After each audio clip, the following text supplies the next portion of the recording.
Hello all my Kenvians and welcome to a brand new episode of Discovering Steven Universe. Today the episode I'm going to be talking about is Arcade Mania. Another interesting little episode that, as I speak, I'm not entirely sure what my thoughts are on it, so hopefully bringing it all out as I go through this will help me come to a decision, because once again, this is immediately after watching the episode. So, okay, Arcade Mania.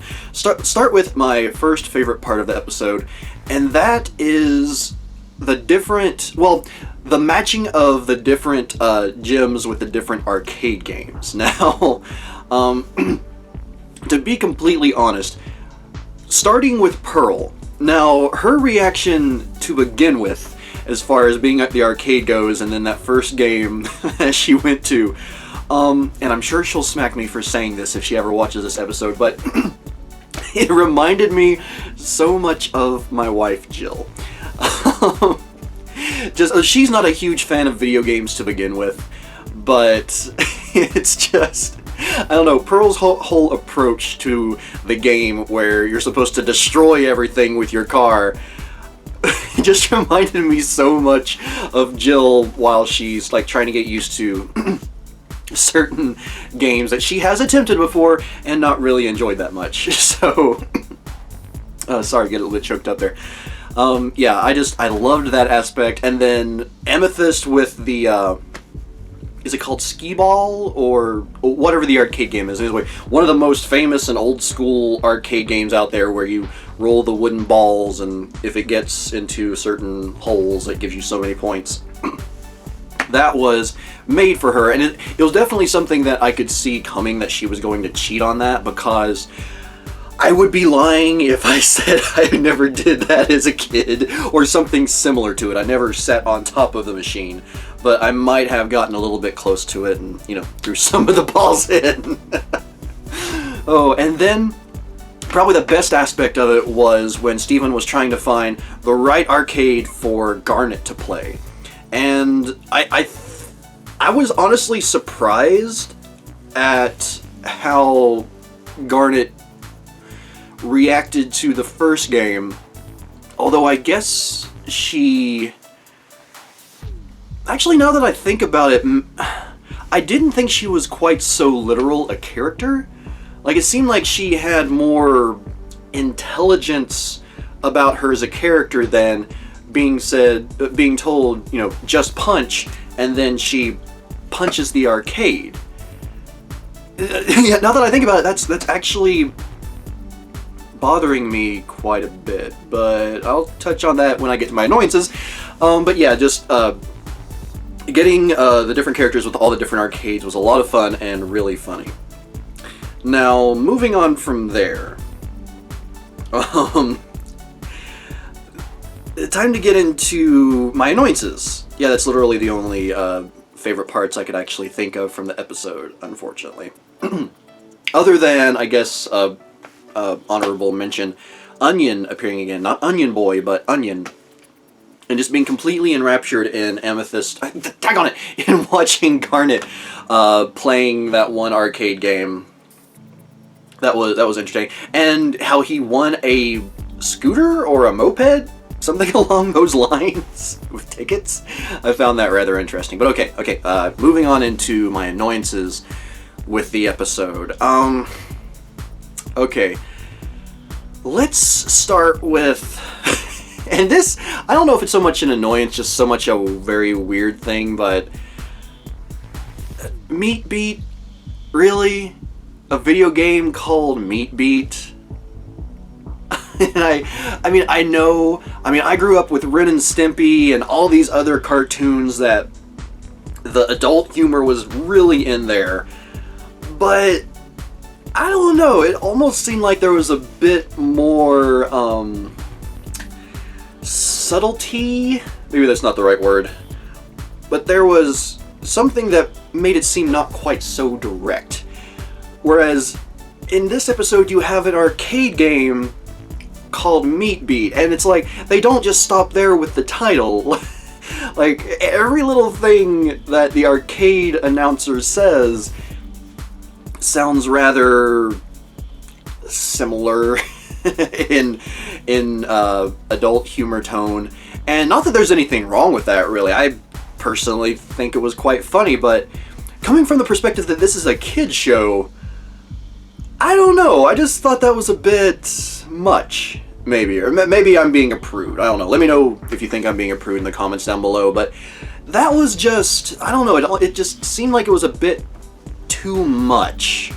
Like, had they just kept with it being the, again, the title of the arcade game, be like, oh, that's funny, and we move on from there. But with the, again, the little announcer in the arcade game keep making these references of beating meat and blah blah blah, it just got to be a bit much, I guess you could say. But okay, moving on from there, my next annoyance with the episode would have to be, this is another episode that felt boring overall. Like, there were some moments that were really interesting. Some really interesting moments. Actually, one that I should go back and touch on as a favorite. But yeah, just overall, the episode just didn't really do much for me, which is weird because I love arcades. I grew up playing in arcades, so I figured it would, you know, touch some more fun moments there, but overall it just felt off. And then especially the end where it was just sort of lackluster, like Garnet's freed from her spell and goes out to help the other crystal gems, and Steven's just there sweeping, which was funny, and I did appreciate how it worked story-wise, but again, it just felt slow and was kind of boring for me overall. So yeah, I'm getting really disjointed with these immediately after reviews, aren't I? Oh well, we'll deal with it. But okay, and I guess another favorite aspect that I had of this episode was that we got to see more to Garnet than we've ever seen before in a few ways. First of which being that apparently video games are able to entrance her in a way, or at least perhaps rhythm-based games are able to entrance her, because her third eye, which I assume is how she can, like, how she has the extra perception and is able to find the missions for the crystal gems.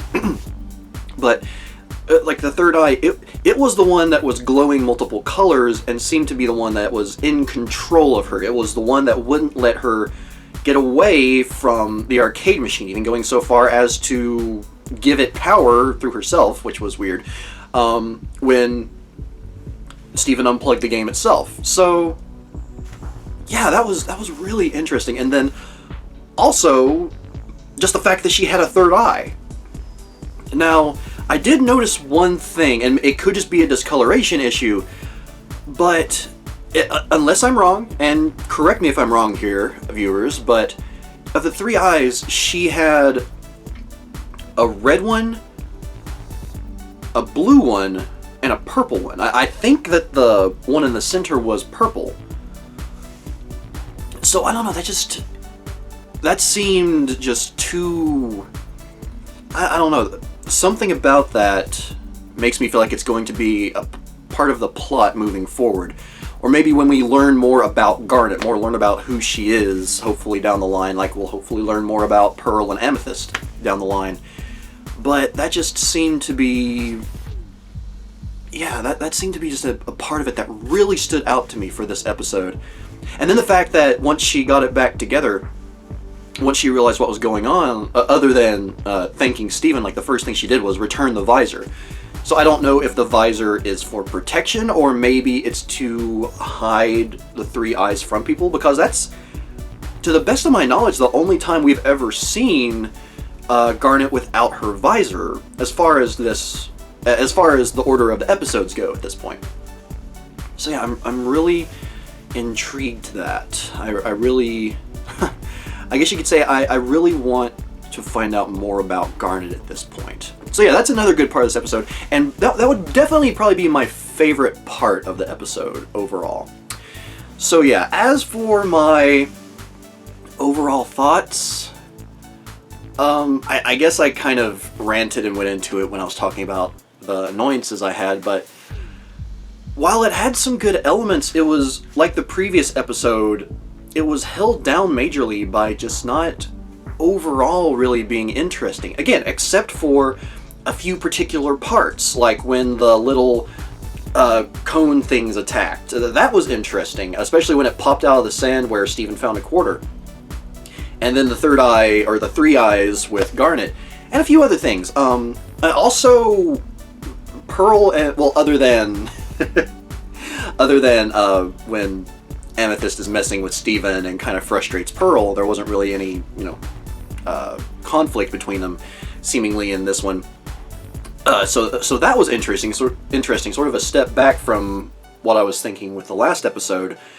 But yeah, just overall, despite some really interesting points, it unfortunately falls into sort of a boring category for me. Like, the episode was fine, it was interesting, but it really only served purpose for me in that it revealed a few aspects about Garnet. And maybe that's how I should be shifting my perception. Maybe I should be concentrating more on those things as far as these episodes go moving forward, as opposed to just expecting the whole episode to keep me, the whole episode to keep me interested. But it's an 11-minute cartoon each episode, so I don't know, and the fact that in that short span of time I'm able to lose interests at a lot of points, that seems problematic. And again, like I said in the last episode, it may just be me.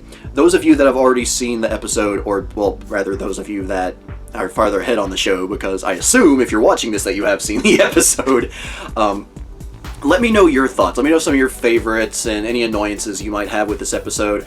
And since I forgot to mention anything or write it down again, let me know if you have any of your own favorite quotes. See if there's any of those that might have popped up in the episode for you. But alright, everyone, thank you very much for joining me for Discovering Steven Universe episode blank, because I've lost count of the numbers. I'm doing really bad at this. But I'm definitely looking forward to the next episode and hoping that they will step up the game a bit more and, bring me back in. Bring back some more episodes where they've got me hooked the whole time.